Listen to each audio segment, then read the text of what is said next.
The Theology of Christian Perfection, Part 27. Continuing.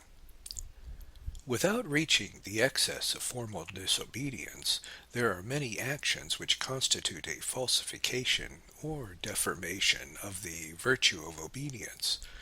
The following are some of the principal manifestations. 1. Routine or mechanical obedience. The purely external act of obedience without any internal spirit. One acts like a machine or a robot, and may perform the external act with the greatest precision and perfection, but he lacks the proper attention and awareness of the supernatural motive for his obedience, or he may even lack the supernatural motive entirely. 2. Legal obedience. The obedience of the person who is constantly referring to a law or rule in order to know how far his obedience extends, or to check lest the superior exceeds his authority in commanding. Such persons are pharisaical, and are often lack the generosity of spirit which would prompt them to obey out of love. 3. Critical obedience. The obedience of those who recognize the superior's authority and obey him, but constantly find fault with the superior for being unsympathetic, too rigorous, too impulsive, lacking in tact, etc. Such persons obey the superior at the same time criticize him for his personal defects, thus predisposing themselves to lose respect for the authority of the seat of superior, and even to disobey him. 4. Paralyzed obedience. One does not have the occasion to practice formal obedience because the superior does not dare give commands, or is too lax or indifferent in the discharge of his duties. This defect on the part of the superiors is more frequently noticed in the communities of men than in communities of women, and it is likewise true in family life in many instances. However, it is not always due to incompetent superiors. There are some subjects who do not obey because, for one reason or another, they find reasons to excuse themselves from carrying out commands that are given, or they obtain permissions by bending the will of the superior to their own. 5. Pseudo-mystical obedience. The individual who disobeys the superior under the pretext of obeying the Holy Ghost. This is pure illusion, because the general norm of obedience is that we are bound to obey the lawful command of legitimate superiors. 6. Camouflaged disobedience. The art of inducing the superior, by means of excuses and objections, to withdraw his commands or to modify them. 7. Paradoxical obedience. The pretense of giving obedience to a superior while one does his own will, or even imposes his will upon the superior. This defect is frequently noted in those communities in which the superior has special friends in the community, or is afraid to govern as he thought. 8. Pharisaical obedience. An obedience in which one performs the act commanded, but does not submit his will. This is the combination of cowardice and hypocrisy. 9. The spirit of opposition. The existence of groups or parties within a community which are opposed to the superior and are usually waging a constant war against the superior. This is a diabolical spirit which sows the seeds of discord and division in the community. 10. Egoistic obedience, inspired by the desire to win the sympathy and affection of the superior, and to obtain from him the duties or commands which are in accordance with one's own tastes and desires. 11. The spirit of murmuring.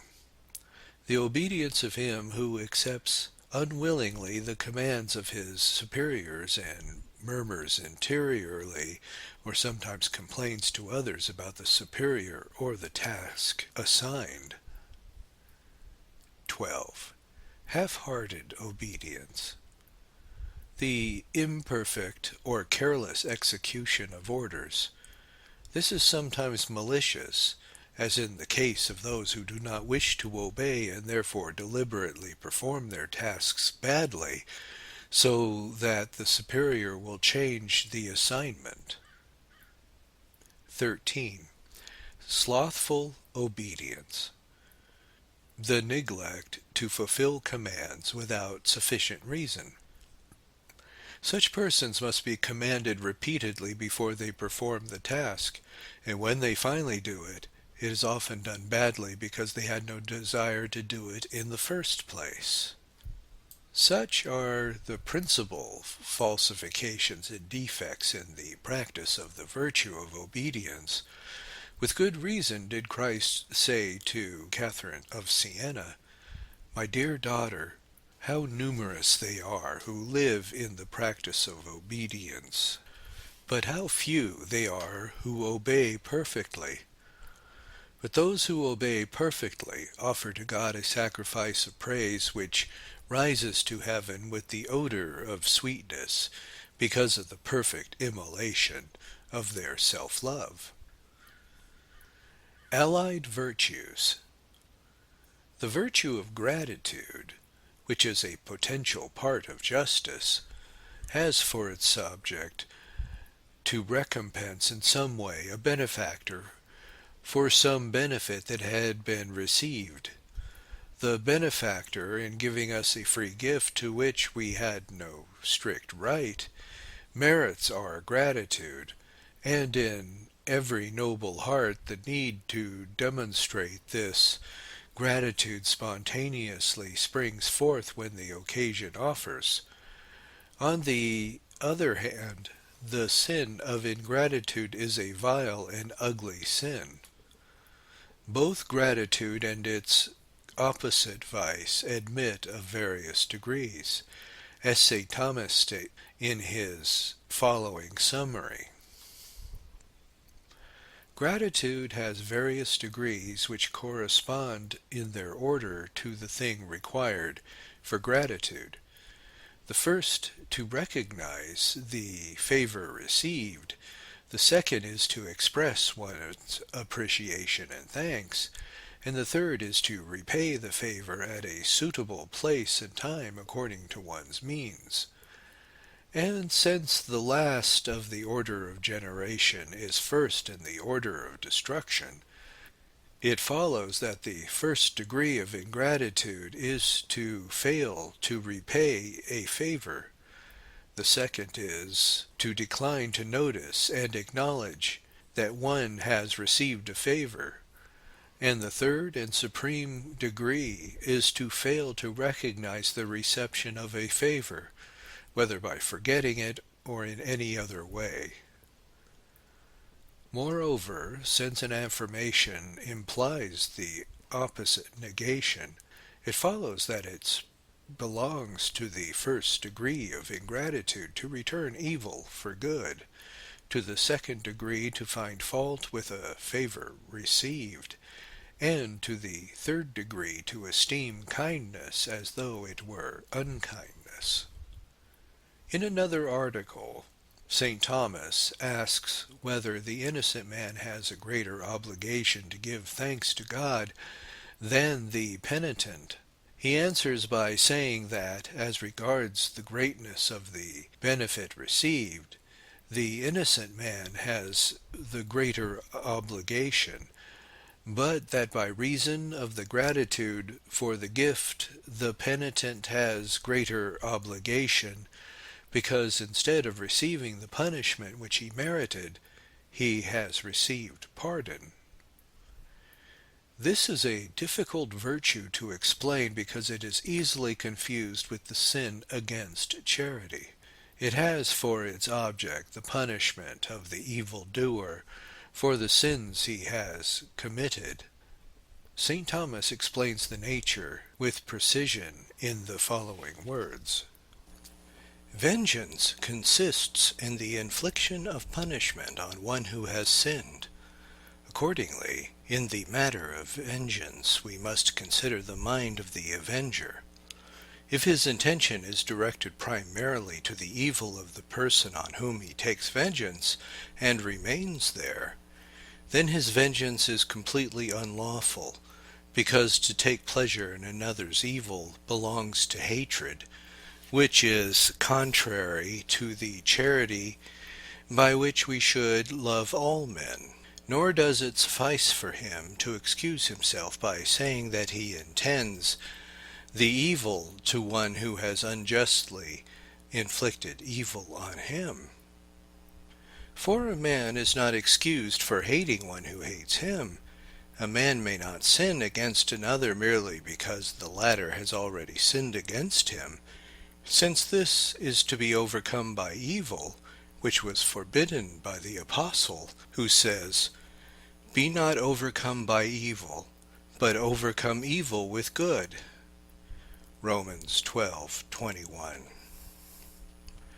If, however, the avenger's intention is directed primarily to some good, which will be obtained by means of the punishment of the person who has sinned, for example, the amendment of the sinner, or at least his restraint, so as not disturb others, preservation of justice and honoring of God, then vengeance may be lawful, as long as other due circumstances are observed. In practice, it is seldom fitting that an individual should exercise this virtue or request that punishment be inflicted.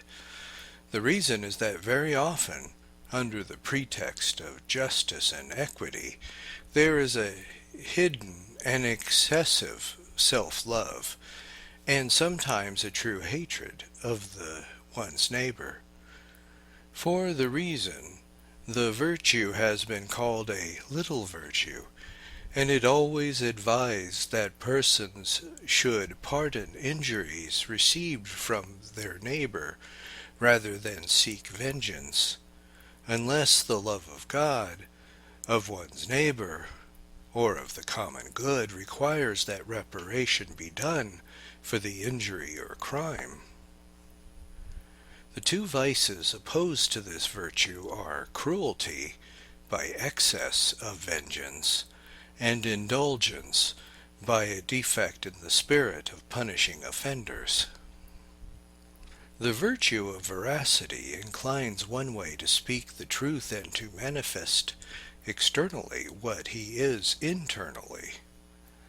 This virtue is closely related to simplicity, which rectifies one's intention and preserves him against duplicity. It is also related to fidelity, which inclines the will to fulfill what has been promised.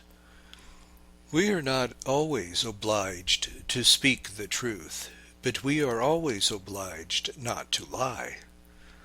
When charity, justice, or some other requires that we should not reveal the truth, it will then be necessary to find some way of not revealing it, silence, mental reservation, etc.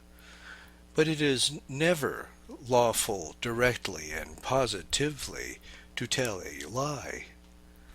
Nor does a great good, which would result from a lie, make the telling of the lie licit.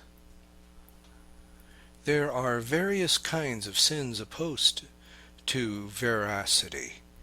Lying consists in manifesting externally the words the contrary of what which is in one's mind. It is divided into jocose lies, officious lies, and pernicious lies, according as one intends to amuse others, to obtain some benefit for himself or another, or to do harm to another. The first two types of lies are not usually more serious than venial sins, but the third type of lie is by its very nature a mortal sin, although it may, in a particular instance, be only a venial sin. Simulation and hypocrisy consists in lying, not in words, but in one's external action, simulation, or in pretending to be that which one is not, hypocrisy. Boasting is a sin by which one attributes to himself qualities that he does not possess, or in raising himself above his station.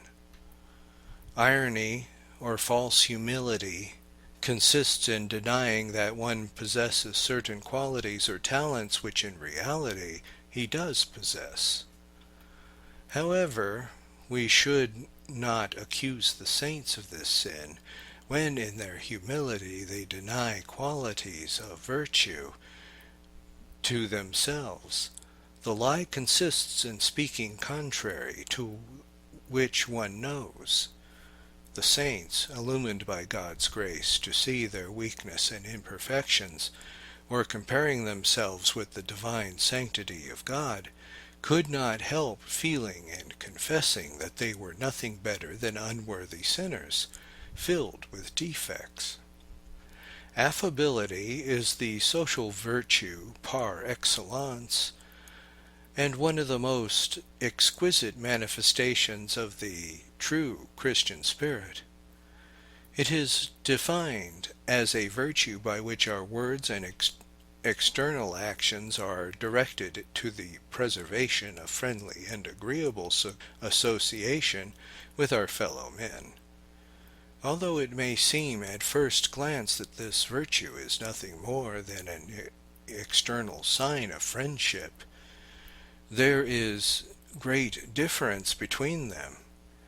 True friendship proceeds from love, and among Christians it would be a natural result of fraternal charity. Affability, on the one hand, is a kind of friendliness which consists in words or deeds in our relation with others, requiring us to conduct ourselves in a friendly and sociable manner with all our neighbors, whether they be intimate, friends, or strangers. There are numerous acts or manifestations of the virtue of affability, and all of them arouse sympathy and friendliness in our neighbors.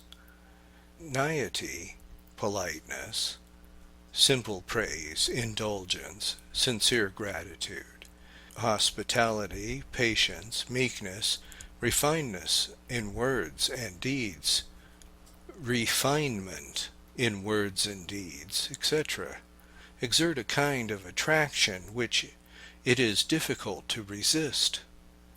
This precious virtue is of extreme importance, not only in one's association with friends and neighbors and strangers, but in a special way within the circle of one's own family, where it is often most neglected.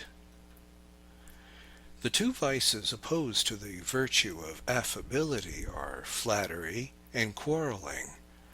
Flattery sins against affability by excess.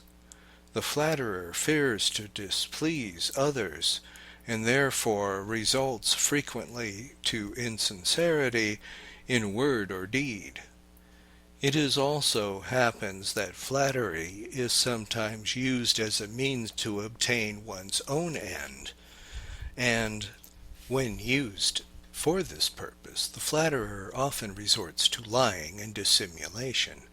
Quarreling is the result of lack of affability, and consists in the contradiction of others by means of speech.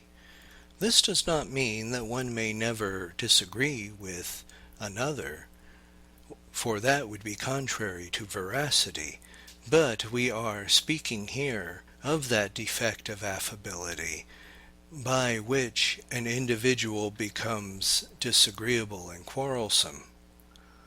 It is a vice to contradict others, or to quarrel with them when fraternal charity demands that we live in peace and concord. Sometimes, indeed, prudence dictates that we should suffer in silence rather than speak out against another, even when justice would permit this.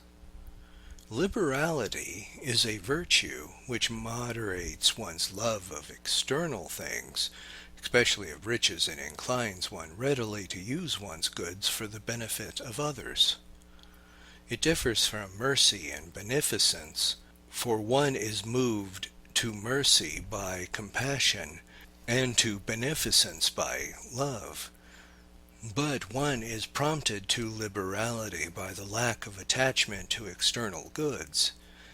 As a result, the liberal man readily gives up his possessions, not only to friends but to strangers. Liberality is likewise distinguished from magnificence in the sense that the latter refuses to great works which involved expenditure of large sums of money, while liberality refers to more moderate sums. The liberal man realizes that it suffices to have relatively few possessions, and therefore he is quite willing to give to others. The two vices opposed to liberality are avarice and prodigality. Avarice is the result of an extensive attachment to wealth. Since it is opposed to the right order of reason, it is a sin. Avarice is both a special sin against the virtue of liberality and a capital sin. As a capital sin, it is the cause of many other sins in the lives of those who excessively attach to wealth: treachery, fraud, lying, perjury, violence, theft. These are only a few of the sins that are borne by avarice. By way of excess, one sins liberality by prodigality. The prodigal man violates the rule of reason by giving away or spending money when he should retain it or use it for other purposes. Prudence requires that one observe a reasonable economy and provide for the future. The prodigal man lives only for the moment and has no solicitude for tomorrow.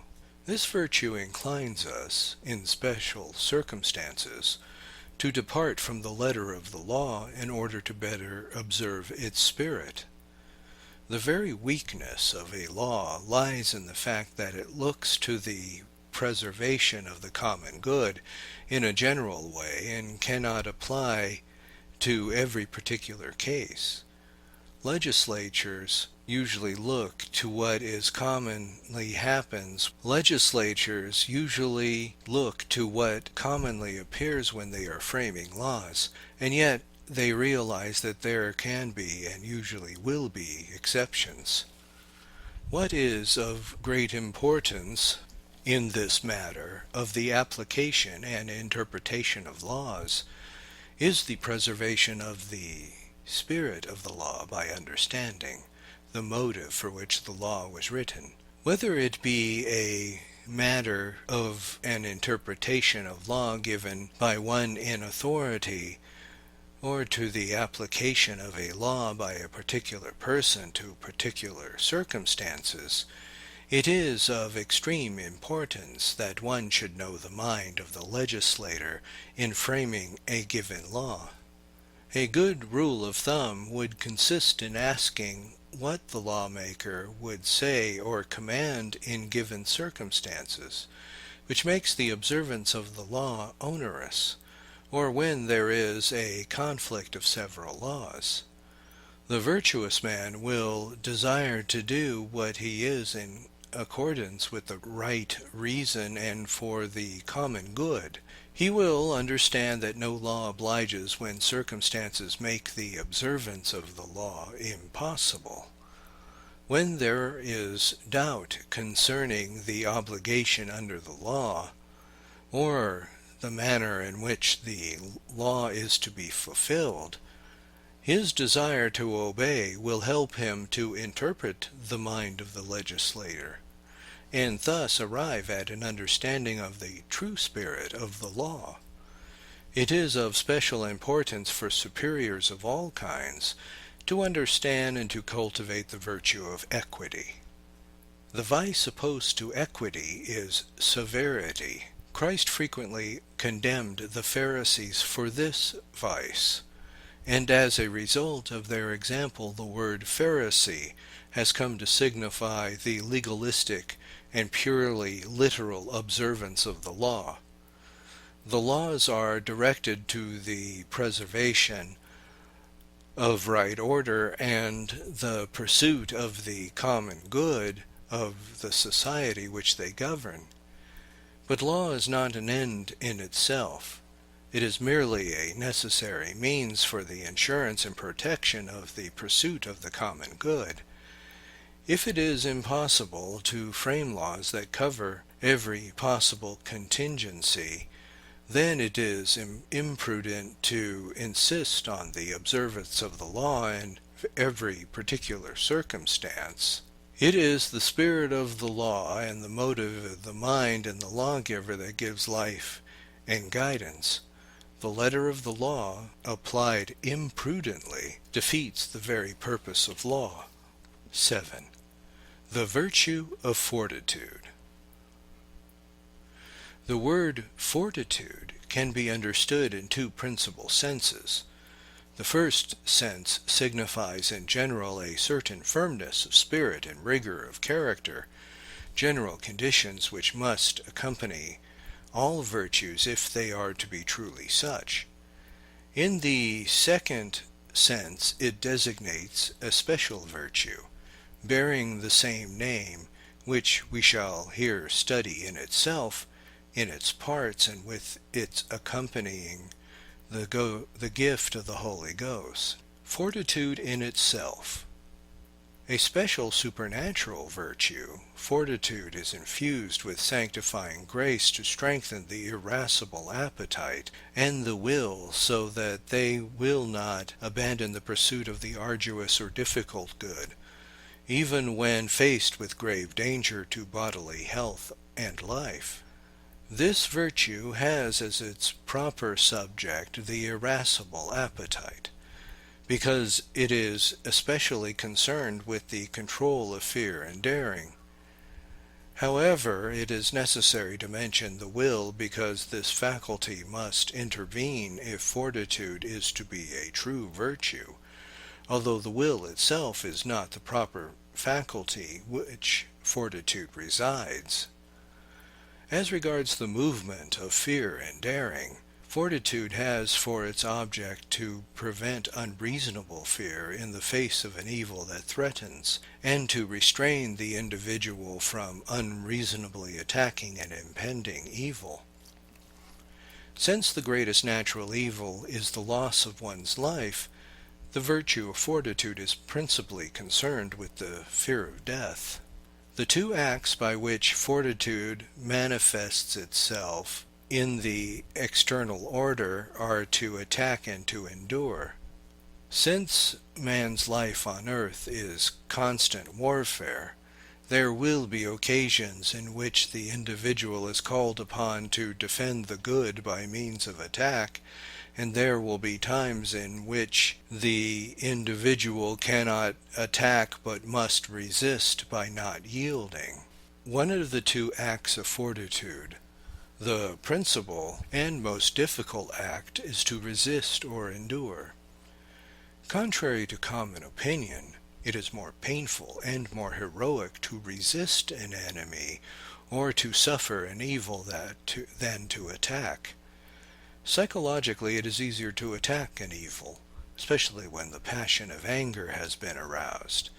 But to suffer sickness and persecution or death with a tranquil and sturdy spirit requires the fortitude of a hero. For that reason, the Greek drama portrayed the hero of the tragedy as a man who knew how to accept death courageously, and Christians have always considered the martyrs as outstanding examples of Christian fortitude. Fortitude is especially manifested in sudden and unexpected events. It is evident that one who spontaneously reacts with courage in the face of an unexpected danger or evil has greater fortitude than he who so reacts only after deliberation. Fortitude is important and an excellent virtue, although it is not the greatest of the moral virtues. The good of reason, the object of every virtue, pertains essentially to prudence, effectively to justice, and only defensively, in the sense of removing obstacles, to fortitude and temperance. But of the last two virtues, fortitude is more excellent because in the pursuit of the good, it is more difficult to overcome the dangers of death than the delights of the sense of touch. Consequently, in order of their perfection, the cardinal virtues are listed in the following sequence: prudence, justice, fortitude, and temperance. In its double activity of attacking and resisting evil, fortitude plays an important role in the spiritual life. There are countless obstacles and difficulties to be overcome along the road which leads to perfection. To succeed in reaching the goal, one must resolutely begin the journey to perfection. He must not be surprised at the presence of the enemy. He must have courage to attack and to conquer when prudence dictates.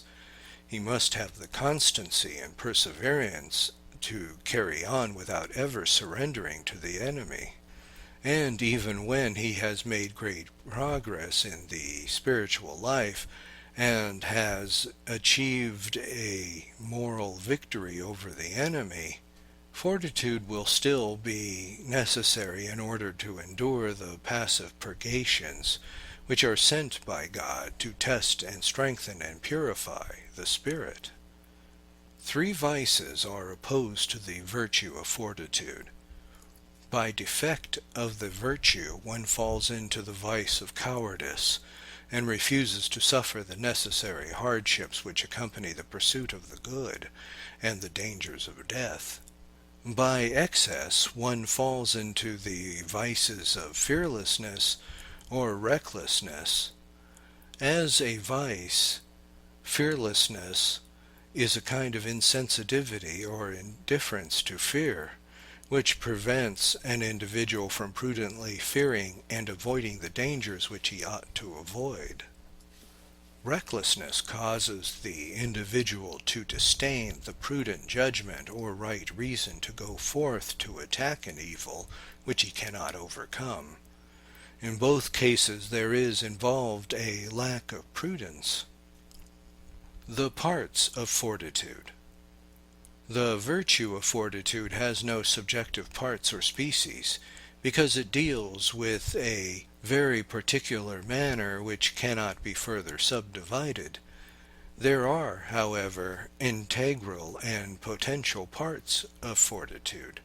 They refer to the same virtues materially, but are differentiated by the fact that the integral parts of fortitude refer to the dangers of death, and the potential parts or annexed virtues refer to lesser dangers. The virtue in question are magnanimity, magnificence, patience, long-suffering, perseverance, and constancy. Magnanimity is a virtue which inclines one to perform some great act which is worthy of honor. This virtue always looks to actions which are great and splendid. It is therefore incompatible with mediocrity, and in the sense it is the crown of all other virtues. The virtue of magnanimity presupposes a noble and lofty soul. It is often described as greatness of soul or nobility of character. The magnanimous person is a superior type of person. He is never envious, nor a rival of others, nor does he feel humiliated or embarrassed by the good of others. He is calm and leisurely in his action. He does not give himself to many activities, but only to those which are of great importance. He is truthful, sincere, somewhat reserved in speech, and a loyal friend. He never lies, but he speaks his mind without being concerned about the opinion of others. He is open and frank, and never imprudent or hypocritical. He is objective in his friendships, and does not close his eyes to the defects of his friends. He is never excessive in his admiration of other people, nor attached to anything. He looks primarily to virtue, to that which is noble. The petty affectations and disagreements that cause so many difficulties in social life mean nothing to him. If he has been injured by others, he quickly forgets and forgives. He is not overjoyed at the praise and applause of others, nor is he saddened at the criticism he may receive from others. He does not complain about the things that he lacks, but he learns to do without. This virtue is very rare, because it presupposes a high degree of perfection in the other virtues. There are 4 vices opposed to magnanimity, 3 by excess and 1 by defect.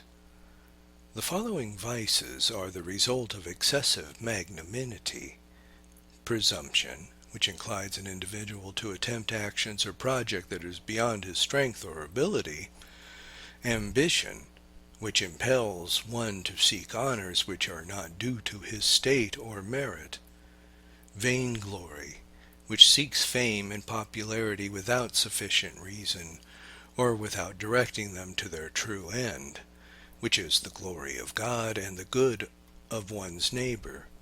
As a capital sin, vainglory is the cause of many other sins, especially disobedience, boastfulness, hypocrisy, contention, obstinacy, discord, and love of novelties.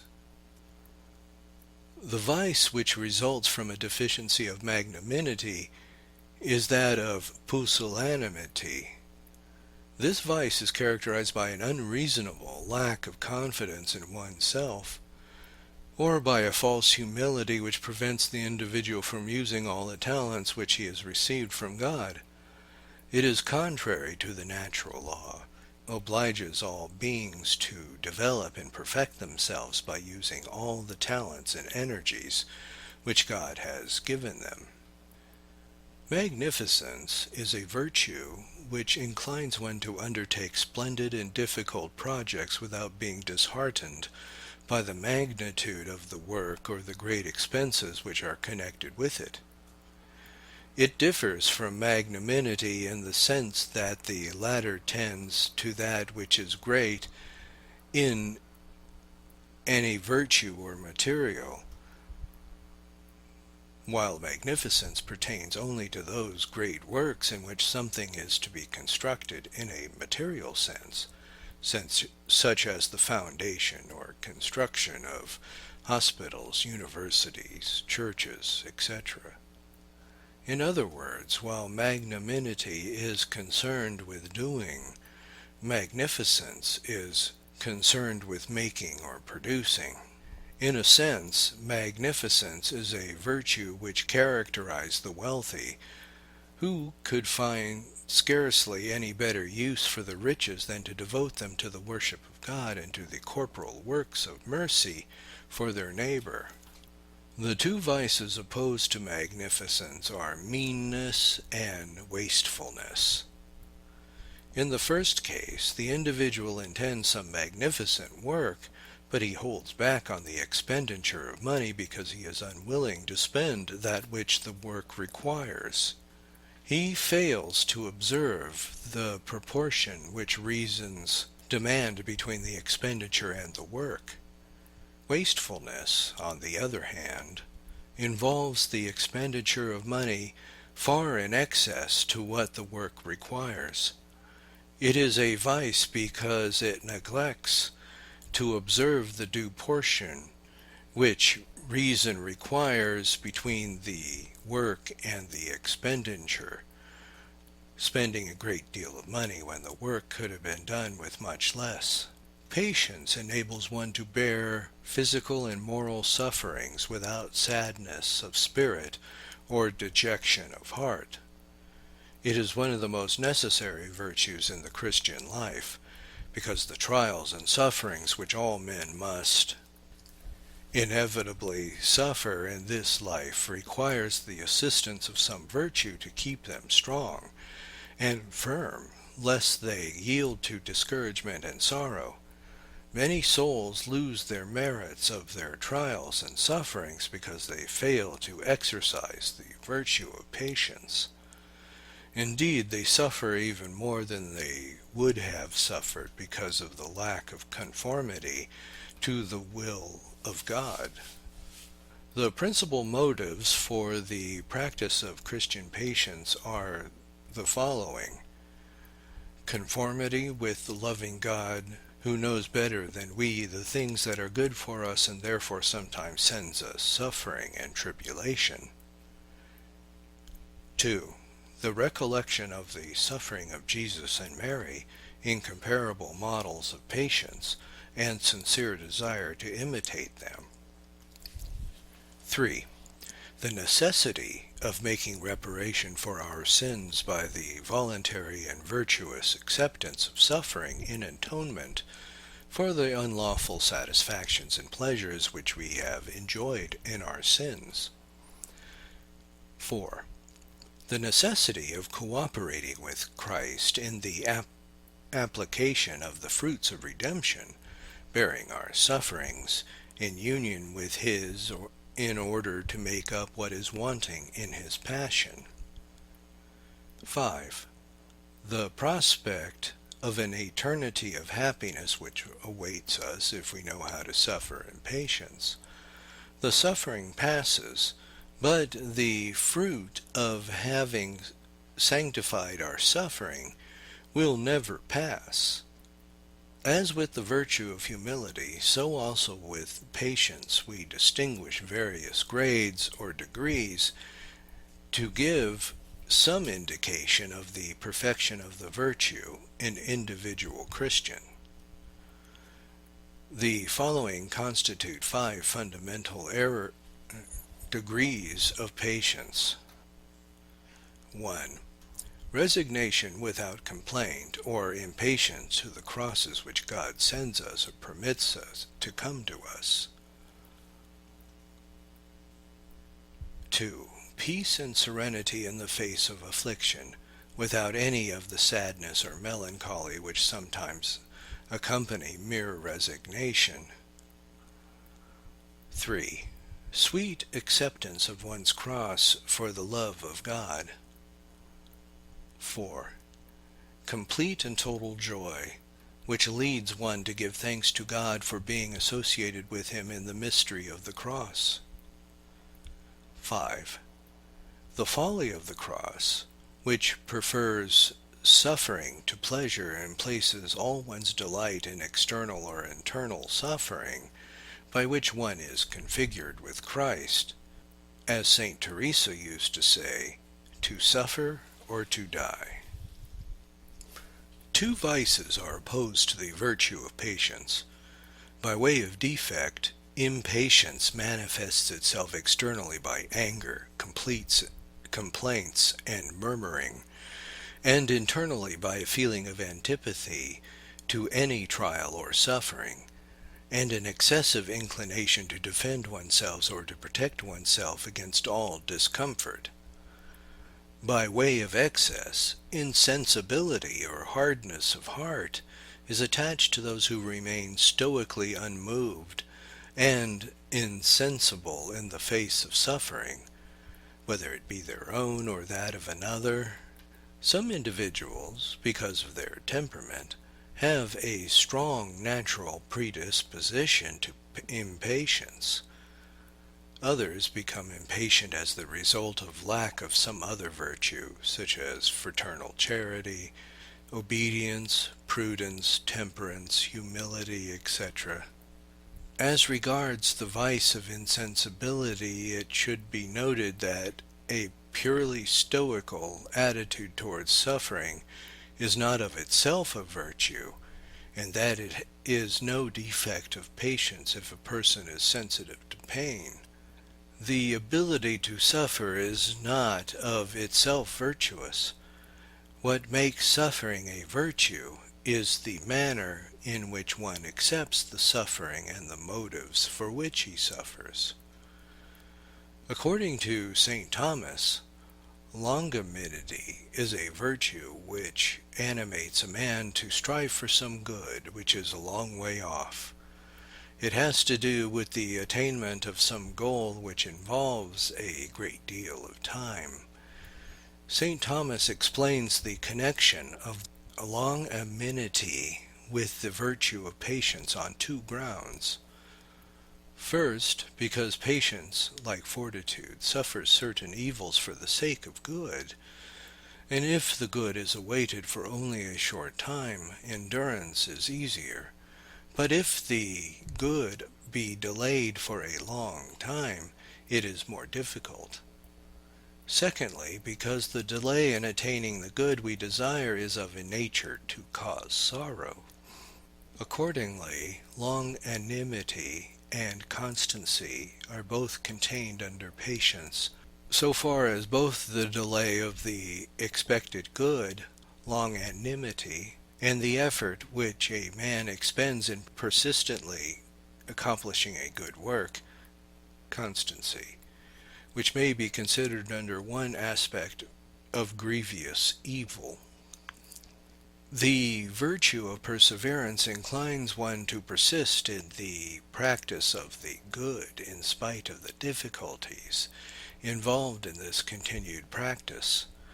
To remain unmoved and resolute in the practice of virtue from day to day requires a fortitude of spirit which is provided by this virtue.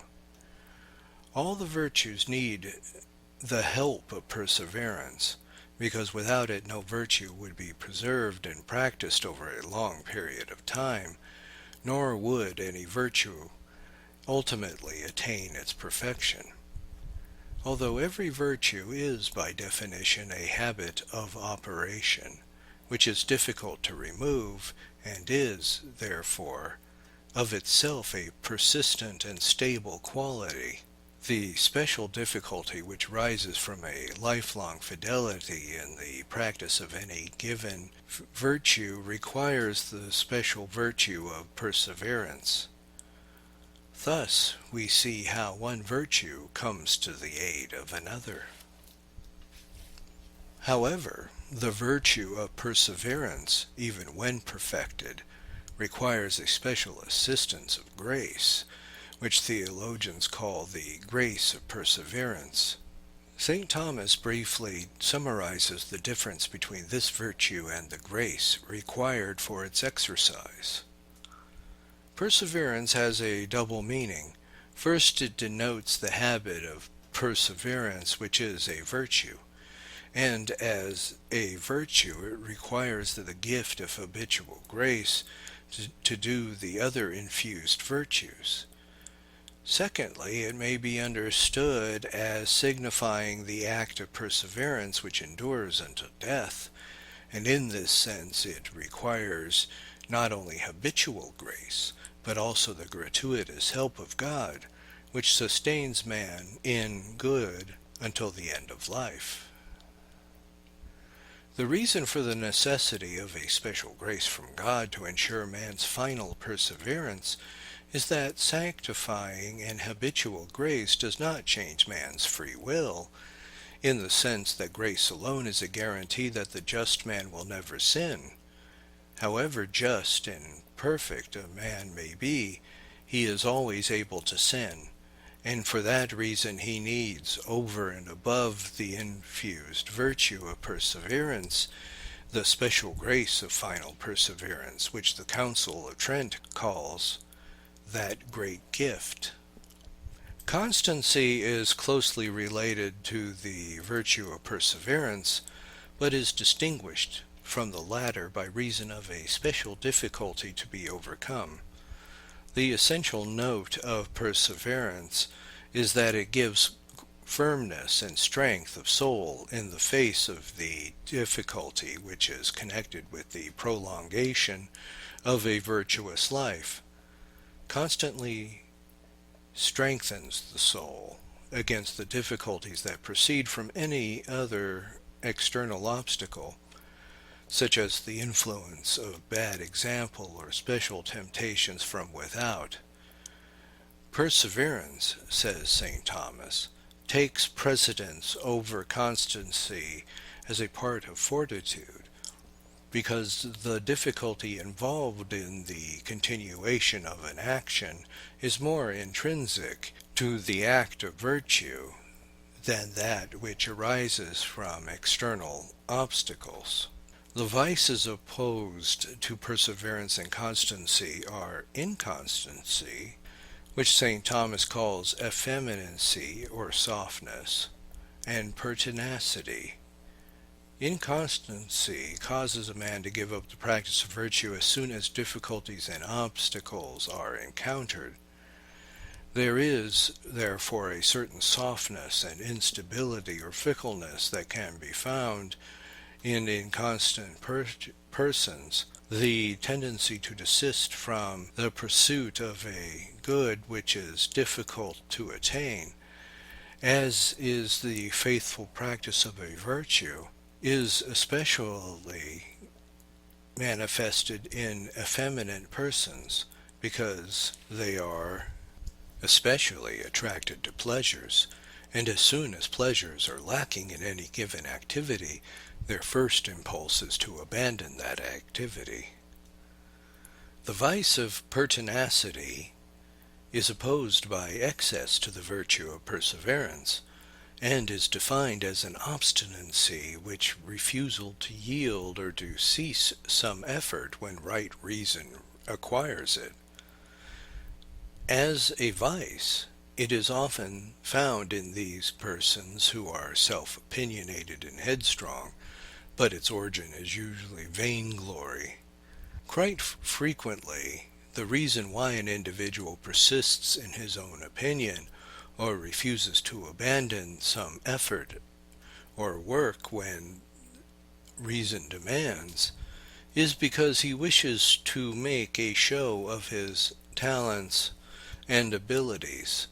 In this sense, the pertinacious man takes a certain pleasure in persisting unreasonably against difficulties and opposition. The principal means of growth in the virtue of fortitude and in those virtues relate to it are the following. 1. Constantly to beg it of God. For although it is true that this is a general means which applies to all the virtues, since every supernatural gift comes from God, James 1:17. When it is a question of the virtue of fortitude, we need the special assistance of God, due to the laxity and weakness of our human nature, wounded by sin. Without the help of God we can do nothing, John 15:5. But with his help we can do all things, Philippians 4:13. For that reason, Scripture repeatedly insists on the necessity of asking help from God, who is our strength. You are my rock and my fortress, Psalms 30:4. The God of Israel gives power and strength to his people, Psalms 67:36. To foresee the difficulties which we shall encounter on the path of virtue, St. Thomas recommends this practice to all Christians, and especially to those who have not yet acquired the habit of working with fortitude. In this way, one gradually overcomes his fear. When difficulties actually arise, he will overcome them much more easily because he has anticipated them. 3. To accept with a generous spirit the little annoyances of daily life.